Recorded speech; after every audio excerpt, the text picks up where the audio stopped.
రూపాయలు కొట్టమన్నారు. కొట్టిందండి తెలుసా, 30 రూపాయలు కొట్టింది.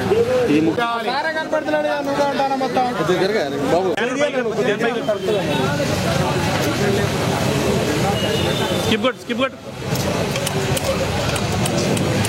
కూడా మరి ఇట్లా నీళ్ళ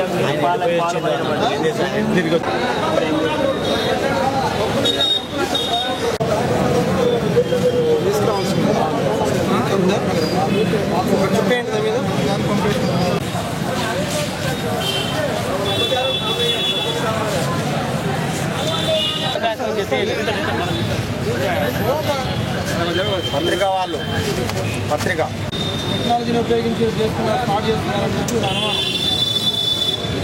సరే వాళ్ళ దాని అనుమానాన్ని కూడా నివృత్తి చేయాలని చెప్పేసి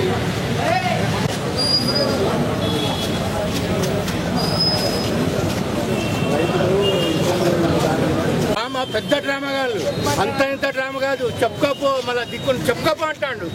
మొన్న సీజల పోయాను ఏదో పుణ్యానికి పోసినట్టుగా. మరి ఇంత కాదు రూపాయలు కొట్టుబడి 50 రూపాయలు కూడా పడతలేదు మాట్లాడి ఇంత ఘోరమా. ఈరోజు సాయంత్రం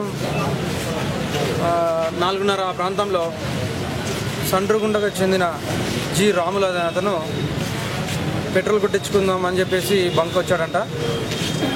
అతను తక్కువగా నాకు పెట్రోల్ వచ్చిందని బంక్ వాళ్ళని అడిగితే వీళ్ళు నిర్లక్ష్యంగా సమాధానం చెప్పారు.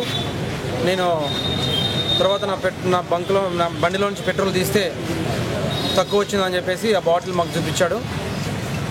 అతని మెయిన్ అలిగేషన్ ఏంటంటే ఈ బంక్లో పెట్రోల్ తక్కువ వస్తుందని. ఇది తెలిసి మరికొంతమంది వచ్చేసి మాకు కూడా గతంలో ఇటువంటి అనుభవాలు చాలా ఎదురైనాయి అని చెప్పేసి ఎంతోమంది కంప్లైంట్స్ ఇస్తూ వచ్చారు. వాటన్నిటిని దృష్టిలో పెట్టుకొని నేను ప్రిలిమినరీగా చేయాల్సిన క్వాలిటీ టెస్ట్ చేశాను. దాంతోపాటుగా అనేక మంది పబ్లిక్ వెలిపించిన ఏదైతే సందేహాలు ఉన్నాయో ఇక్కడ టెక్నాలజీని ఉపయోగించుకొని ఫ్రాడ్ జరుగుతుందని కూడా వాళ్ళ అనుమానాలు వ్యక్తం చేశారు. దాన్ని నివృత్తి చేసుకోవడానికి సేల్స్ని టెంపరీగా ఆపేస్తున్నాము. రేపు హెచ్పిసిఎల్ నుంచి సేల్స్ ఆఫీసరు వచ్చిన తర్వాత వారి సమక్షంలోనే ఒకసారి మొత్తం మేము అన్ని ఐలాండ్స్కి ఓపెన్ చేపించేసి టెస్ట్ చేస్తాము.